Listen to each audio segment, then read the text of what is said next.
आज हम बात करने जा रहे हैं ईस्टर्न कोस्टल प्लेन की। इससे पहले हम लोगों ने पश्चिमी तटीय मैदान देखा हुआ है, उसे समझा है और यह भी बहुत इंपॉर्टेंट पॉइंट है क्योंकि इसमें कई नदियों के आपको डेल्टा मिलेंगे। इसको भी कई भागों में विभाजित किया गया है और प्रश्न डायरेक्ट पूछ लेता है कि उत्तरी सरकार किनके मध्य है, कोरोमंडल क्षेत्र क्या है, कोरोमंडल क्षेत्र, साथ ही साथ शीतकालीन वर्षा किस तट पर होती है। तो ऐसे प्रश्न पूछे जाते हैं, तो इस लिहाज से बहुत ज़्यादा इम्पॉर्टेंट है। तो इन प्रश्नों के उत्तर हमें जैसे जैसे हम लोग एक एक करके क्लास में आगे की तरफ बढ़ेंगे वो सारी चीज़ें मिलते चलेंगी। तो चलिए स्टार्ट करते हैं कोस्टल प्लेन को। हमारा है ईस्टर्न या ईस्ट कोस्टल प्लेन, मतलब पूर्वी तटीय मैदान। ठीक, तटीय मैदान। अगर आप लोगों को पहले की क्लासें याद हों जिनमें हम लोगों ने बात किया है कि ईस्टर्न घाट, तो वहाँ हमने बताया कि ईस्टर्न घाट के बाद कुछ ईस्ट में ही इस डायरेक्शन में कुछ क्षेत्र बचे हुए थे, वही वो तटीय क्षेत्र है। वहाँ हम लोगों ने पहाड़ी क्षेत्रों के बारे में डिस्कस किया हुआ। इसको अगर मैप के माध्यम से समझें तो ये जो मैप है अपना, इस मैप में ये जो लगे हुए क्षेत्र हैं, ये जो क्षेत्र जहाँ हम लोग ग्रीन कर रहे हैं, ये क्षेत्र ईस्टर्न प्लेन है ना, मतलब मैदान है। ये बातें आपको समझते हुए चलनी है। ठीक, अब इन मैदानों को भी अलग अलग नामों से विभाजित किया गया है। अब वो अलग अलग नाम जैसे समझें तो यहाँ के क्षेत्र को उत्तरी सरकार बोलते हैं। क्या बोलते हैं? उत्तरी सरकार। अब ये उत्तरी सरकार रिवर के आधार पर देखें तो यहाँ से एक रिवर है महानदी। महानदी रिवर जो है, इस महानदी के क्षेत्र से ये जो साउथ की तरफ का जो क्षेत्र आएगा, तो अगर इसे हम रिवर के बेस पर ही बात करें तो एक रिवर है कृष्णा नदी। ठीक, इसको मान लो कि कृष्णा नदी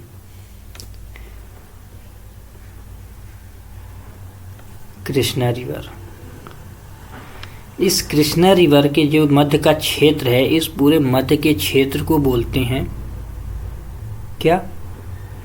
उत्तरी सरकार। तो इतनी बातें आपको पता चली कि उत्तरी सरकार बेसिकली यह कहाँ है, आपको उड़ीसा और आंध्र प्रदेश के क्षेत्र में मिलेगा। अब यहाँ से एक क्षेत्र चालू होता है जिसे बोलते हैं आंध्रा तट। क्या बोलते हैं? आंध्रा तट। तो इसे याद रखें आप,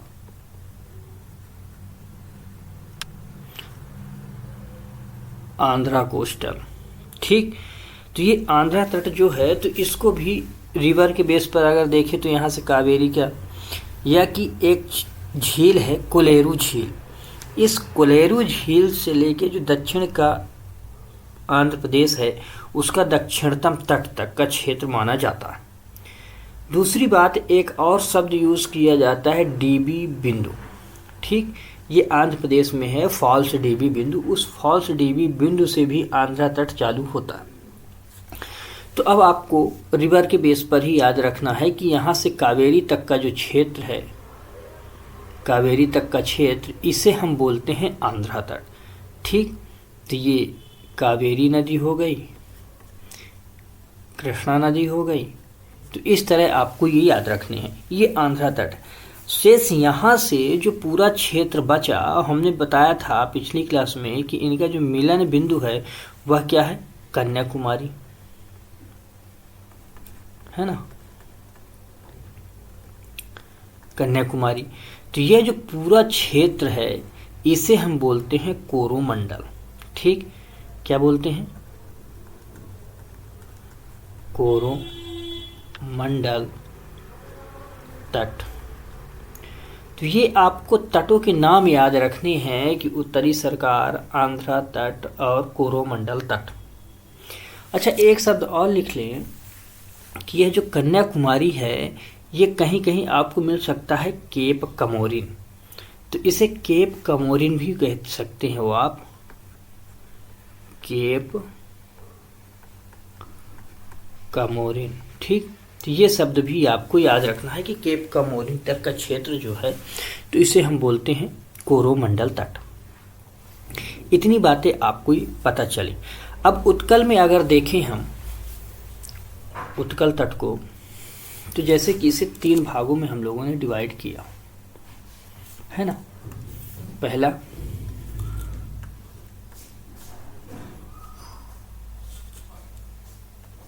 उत्कल तट या इसी को उत्तरी सरकार,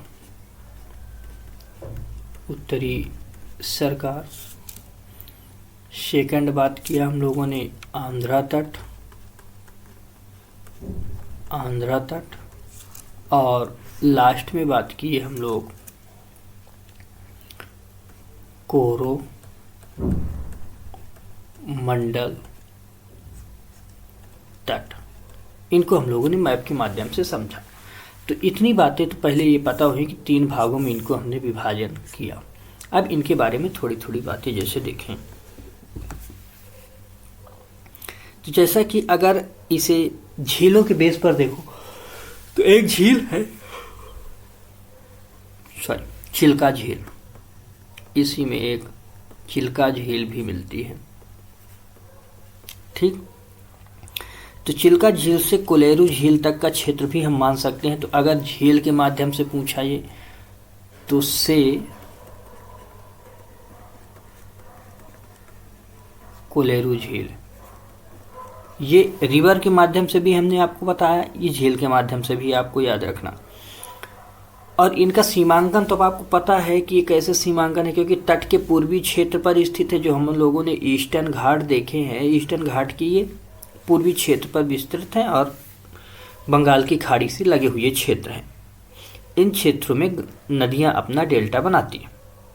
इतनी बातें आपको ये कंफर्म होनी चाहिए, है ना। अब इसके पश्चिमी भाग को जो है तो क्या कहते हैं हम लोग, ये जो पश्चिमी भाग है जो हमारा तट है उसी को हम लोग तो कहते हैं उत्तरी सरकार। ठीक है, अब ये जो चिल्का झील है, इस चिल्का झील को याद रखना कि यह लैगून झील है।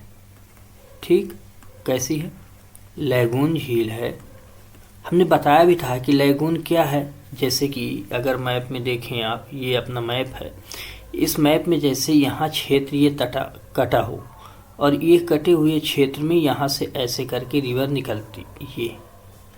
ठीक, तो यहाँ जो क्षेत्र में पानी आ रहा, जैसे कि इसे आप यहीं हम ड्रॉ करें अगर, कि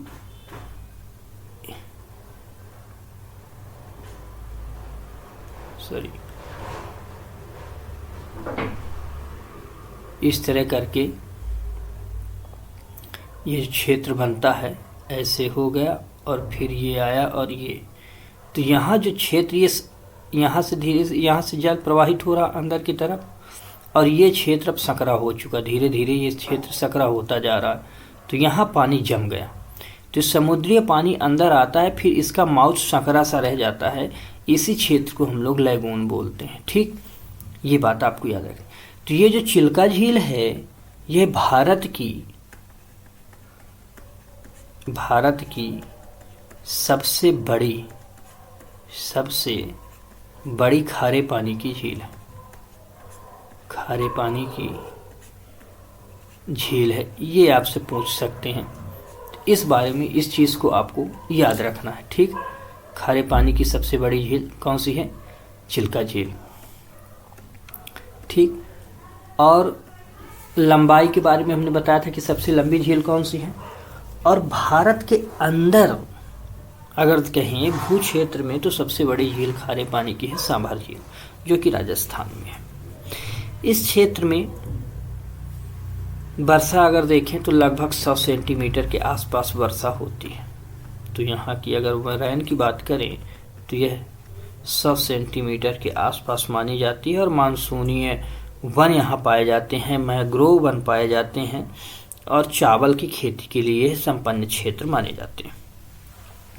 ऐसे ही इस आंध्रा तट की बात करें तो यह आंध्रा तट, जैसे कि उसमें हम झील के बारे में बताएं तो यहाँ कोलेरू झील से आगे बढ़ो आप, तो कोलेरू झील से जो आंध्र प्रदेश का एकदम आखिरी पॉइंट है, उस आखिरी पॉइंट तक के क्षेत्र को हम आंध्रा तट बोलते हैं। यह कि नदियों के बारे में हमने बताया कि कृष्णा और कावेरी के मध्य, ठीक। तो यहाँ से लेके आंध्रा का ना, आंध्र प्रदेश के जो हमारे दक्षिणी क्षेत्र है, आंध्र प्रदेश का दक्षिणी क्षेत्र, इसे हम आंध्रा तट बोलते हैं, है ना।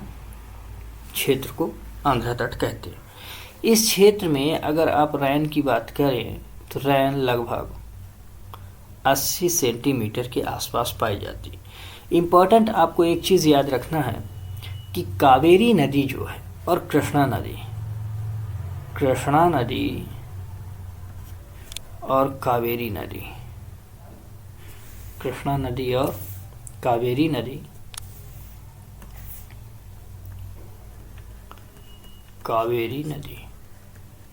ठीक, इन नदियों को जो नहर लिंक करती है, नहर है जो कि इन दोनों को लिंक करती है, इस नहर का नाम है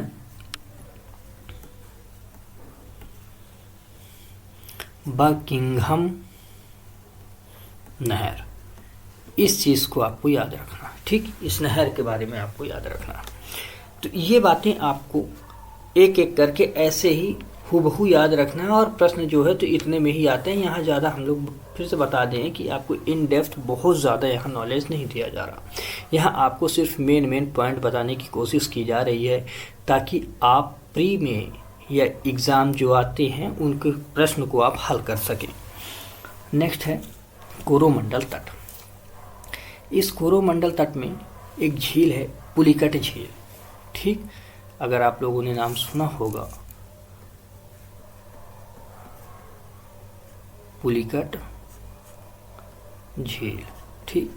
इस पुलिकट झील से भी अगर झील के बेस पर आगे आओगे आप तो कन्याकुमारी तक के क्षेत्र को हम कोरोमंडल तट कहते हैं। तो याद रखना, हमने आपको नदियों के आधार पर भी बताया, हमने आपको झीलों के आधार पर भी इनका बता रहे हैं कि किन किन झीलों के मध्य के क्षेत्र को भी आप इन नामों से इन्हें जान सकते हैं। तो अगर आपसे किसी भी एक आधार पर पूछ ले तो वो आपको कंफर्म होना चाहिए और ये हूबहू आपको याद रखने हैं, ठीक। पुलिकट झील जो है तो यह भी एक कैसी झील है, यह भी लैगून झील है, ठीक। ये याद रखना, यह भी लैगून झील है। इस क्षेत्र में अगर बात करें हम रैन की तो रैन लगभग 250 से 300 सेंटीमीटर तक, सॉरी हम विड्थ की बात कर रहे थे, सॉरी यह क्षेत्र तो उसकी तुलना में थोड़ा आपको चौड़ा मिलेगा और यहाँ आपको इसकी चौड़ाई लगभग 300 मिलेगी। खैर उसे अब छोड़ें। इस क्षेत्र में याद रखना है कि जो वर्षा होती है, जो ज़्यादा इम्पॉर्टेंट, यहाँ जो रैन होगी, रैन वह शीतकाल में होती है, शीतकाल में। तो ये प्रश्न पूछा जाता है कि शीतकाल में वर्षा किस क्षेत्र में होती है, ठीक। तो यही है कोरोमंडल तट। तो ये बात आपको याद रखनी है। और जो वर्षा कराता है, उस वर्षा कराने वाले मानसून को बोलते हैं उत्तर पूर्वी मानसून, ठीक। तो ये बात आपको इम्पॉर्टेंट है जो कि प्रश्न में डायरेक्ट पूछे गए, है ना। तो ये उत्तर पूर्वी मानसून से इस क्षेत्र में शीतकाल में वर्षा होती है, ये पॉइंट आपको याद होना चाहिए, ठीक है। ऐसे ही इसमें एक बीच है जो बहुत बार नाम आता है और उस बीच का नाम है मरीना बीच, ठीक। बीच तो आप लोग समझते होंगे, जो लगे हुए, समुद्र से लगे हुए क्षेत्र होते हैं उन्हें हम बीच बोलते हैं। वहाँ बालुई जो है तो बालू होती है ना, तो उसी क्षेत्र को बीच बोला जाता है। यह बीच चेन्नई में है और माने कि यह भारत का सबसे बड़ा माना जाता है। ठीक, क्या है? भारत का सबसे बड़ा, इसे भी आप लिख लो, भारत का सबसे बड़ा बीच माना जाता है। सबसे बड़ा बीच माना जाता है या माना है। ठीक, और यहाँ भी कृषि होती है, लेकिन तटीय क्षेत्र है तो नारियल संपन्न क्षेत्र है। यहाँ भी नारियल की खेती होती है, चावल की खेती तो होती ही है तटीय क्षेत्रों में। तो इस तरह करके इनके बारे में थोड़े आपको जानने थे जो एग्ज़ाम के पॉइंट ऑफ व्यू से हैं। तो आप कमेंट बॉक्स में ये बताएं कि आपको ये क्लासेस कैसी लगती हैं। नेक्स्ट क्लास में फिर जल्द मिलते हैं, लेकिन आप चैनल को सब्सक्राइब करें, अपने दोस्तों को शेयर करें, लाइक करें, कमेंट करें। तब तक के लिए धन्यवाद। आप लोग पढ़ते रहें, बढ़ते रहें। Take care. जय हिंद।